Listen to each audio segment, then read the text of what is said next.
ကိုမရှိတဲ့ root ကြီးကောင်းနဲ့ဝင်မယ် add an account user management နဲ့ဝင်မယ်အခုလုပ်ပြသွားမှာကတော့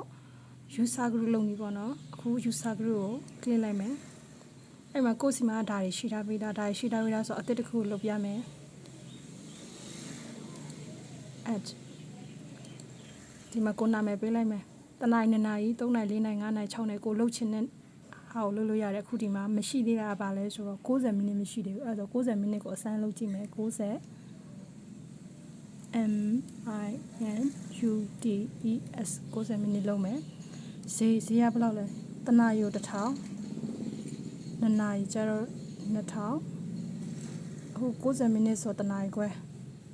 အဲ့မှာကိုတတ်မှတ်တဲ့ဈေးနှုန်းကိုကြိုက်တယ်လို့ယူလို့ရတယ်ကိုယူမဲ့ဈေးပေါ့နော်ထားပါတော့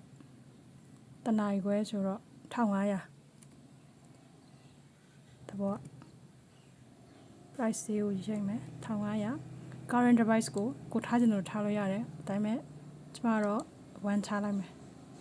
ပြင်ဒီမှာ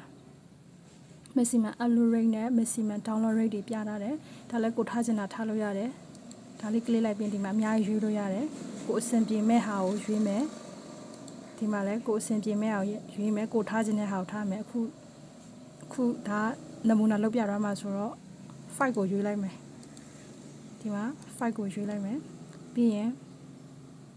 ဒါလေးတွေကိုဖွင့်ထားမယ်ဒီမှာကျတော့ညာဘက်ကညာလေးကိုနှိပ်ပြီးတော့ဒါလေးရွေးလိုက်မယ်ပြီးရင်ဒါလေးရွေးမယ်ပြီးပါပြီ user group name က60မိနစ် price လည်းရေးပြီးပြီ current device လည်းရေးပြီးပြီပြီးသွားဆိုရင်စိတ်ကြိုက်ဖြစ်ပြီဆိုရင် okay ပြလိုက်မယ်အော်ဒါရှိပြီးသားတဲ့60မိနစ်ကရှိပြီးသားဖြစ်နေတော့လုပ်လို့မရအောင်အဲ့ဆိုဘာထားမလဲ60မိနစ်ကရှိပြီးသားဆိုတော့သဘောတရားတစ်ခုထားလိုက်မှမရှိသေးတယ်45မိနစ် okay ကိုကလစ်လိုက်မယ်ရပါတယ်60မိနစ်ကရှိပြီးသားဖြစ်နေတာတဲ့